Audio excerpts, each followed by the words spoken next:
Hey groupies, welcome back to Form of Therapy. I'm the video channel producer, you can call me PD, and today we are checking out Fake Love by BTS. It honestly feels like it hasn't been that long since DNA, but that was nearly a year ago if you think about it. We're actually drawing up on it. Like, I didn't realize it was so long ago because BTS has just constantly been in the news all year round without actually having to promote their songs or a new album in any way whatsoever, so that's pretty incredible. I am seeing them this weekend, but for now, let's dive into the music video. This is your form of therapy.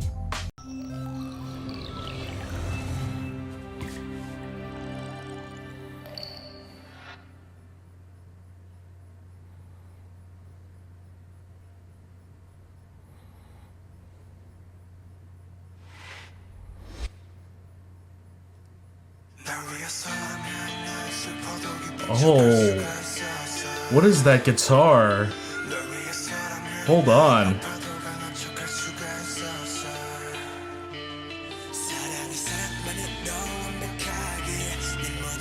This camera angle is really interesting. Of the dance, it's like at an angle, it almost feels voyeuristic.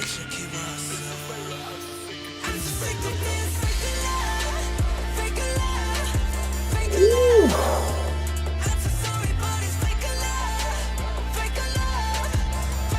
If this is the chorus, I'm digging it.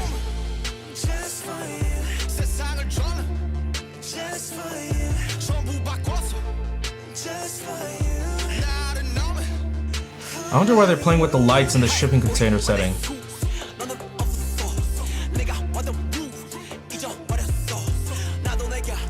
It's very odd. The main choreography scene right here, if you look at it, it's very dull and desaturated, but their solo scenes are all well colored, you know? The saturation's very colorful. They're complete contrasts of one another. Also, these lyrics are super depressing.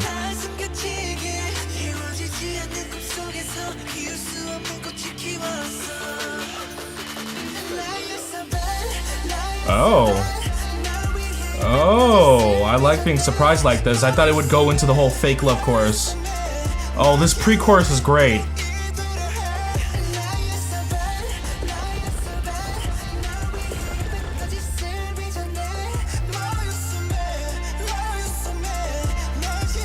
Also, that backdrop they have, that is incredibly striking. Oh, this set is beautiful too. Jimin's voice is absolutely piercing. Jin making his 2-second appearance.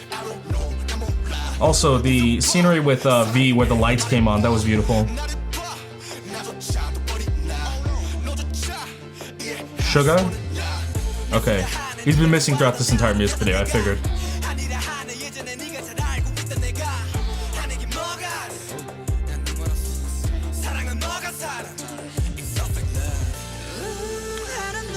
Huh, interesting.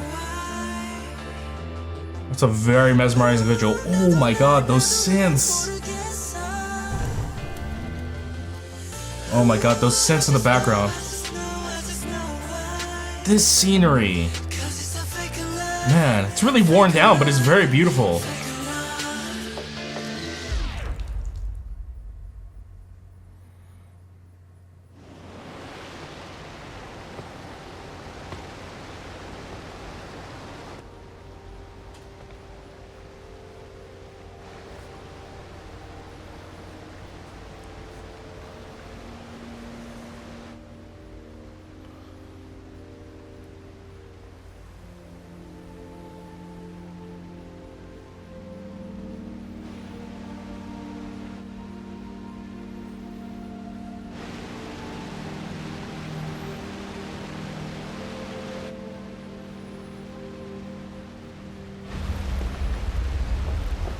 Oh my god.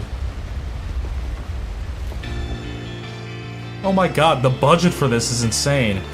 Wow, this guitar is just, oh.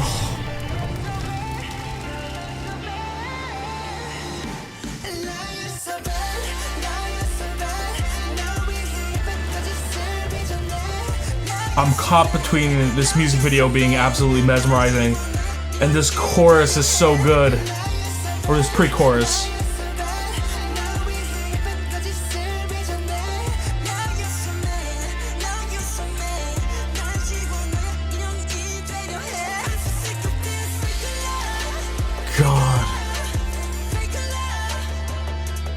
Oh! The statuette in the background. It's the choreography, okay.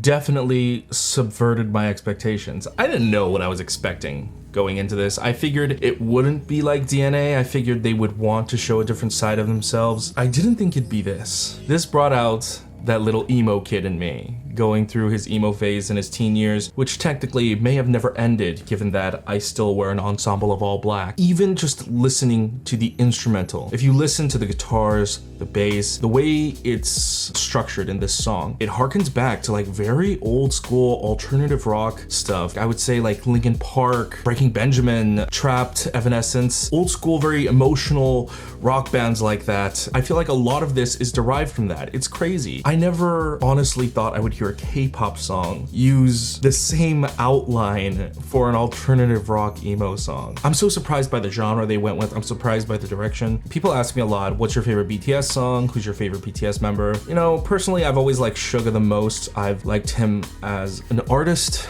and I like his particular style of rapping. And when it came to songs, I really liked I Need You. You know, it's an old song, I know, but I don't know why I held a candle for that song in my heart, and now I kind of realize why. I'm a sucker for very, very emotional pop songs, and this song emotionally pops off. Since I Need You is like my personal favorite now, like legitimately. I know traditionally not a lot of people have title tracks as their favorite song, but for me, this is my favorite BTS song so far. Like legitimately, hands down, it beats out I Need You, Boy in Love. Like those were some of my top favorites, Danger, First Love even, and I love First Love, but I would put this first. There's so much about this, both in the video production and the song. I really loved V and Jungkook's vocals being paired here, and I thought Jimin killed it. I think Jimin, you know, I've been playing with the idea since Serendipity, and I thought he looked the best in DNA, and now I think I've just totally become a sucker for Jimin. Like, I think that's just it. I think this song convinced me. I think he really sold the chorus. Like, I think this chorus, even if it had been given to anybody else,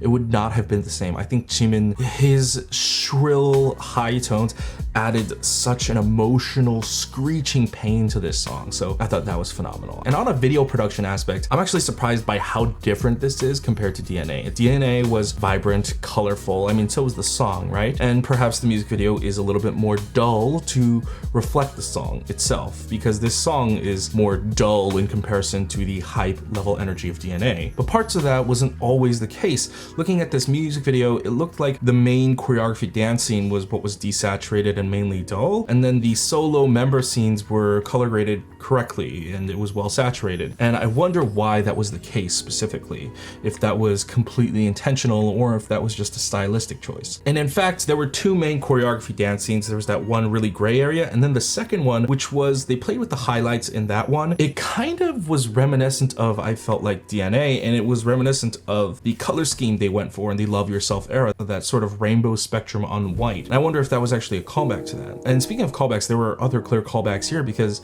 Jimin's scene where the water comes flooding in is a callback to the I Need You music video, where he's in the tub and the tub is overflowing. Suga with the burning room. And then J-Hope, he passed out, you know, while overdosing on some pills. And in this one, he's surrounded by candy. Obviously, that's a replacement for the drugs, the pills. And so I wonder why this was all actually calling back to those previous music videos. I know that they have a storyline thread usually going on, but I wanted to really enjoy this music video in its full artistry in the musical sense, so I kind of wasn't looking out for story plot points or anything like that. I wanted to just judge this on a purely production standpoint and then on a music standpoint.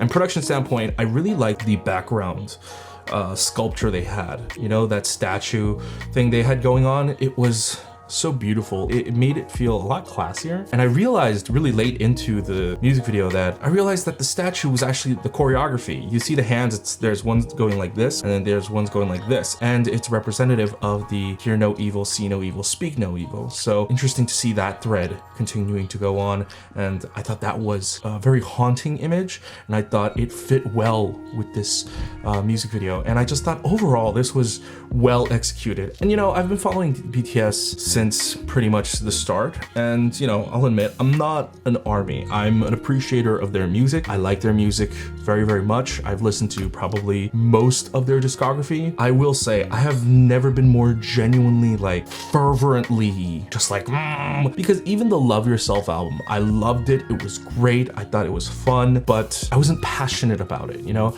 I hadn't been passionate about BTS really since I feel like the Blood, Sweat and Tears album and then the actual I Need You album. And so those were certain points where I was just really, really very fervent about the BTS release, and I am excited to check out the rest of this album because this was great. And honestly, if this title track is any indication, I am so excited to see what else is in store for this album. So tune in for that listening party. Also, I'll be attending the BBMAs this weekend. I got invited as a VIP guest, so I will be there in the front watching them perform live. Unfortunately, I do have to scroll through the rest of the show as well, but I'm gonna be checking that out, and I will try to vlog as much as my experience as possible. And I will be doing some broadcasts on Sming to sort of talk about that and watch some other BTS music videos. And if you don't know what Sming is basically a K-pop live streaming app. We can't live stream music videos on YouTube because it violates copyright policy. However, we can on Sming because Sming is an official K-pop live streaming app. So all you have to do is go to sming.com and then download the app and then follow us at Form of Therapy. And that's all there is to it. I'm gonna be streaming this weekend, and I'm gonna be streaming probably Saturday before the show on Sunday. And yeah, I'll probably stream afterwards as well and talk about my experience and what it's like to see them perform live. Anyways, what did you think of Fake Love by BTS? I would give this a solid 10 out of 10. Let me know what you thought in the comments below. Also, thank you to our monthly groupies. We could not do this without you guys. If you want to see reaction videos like this, you can get early access by joining the club at patreon.com/formatherapy. For as little as $2 a month, you can help support me and get early access to reaction videos just like this. However, if you can't support us monetarily, that's completely fine. Why don't you go ahead and just click like down below right here. It helps me out a lot. Go ahead and click subscribe up here, and go ahead and watch all our other videos over here.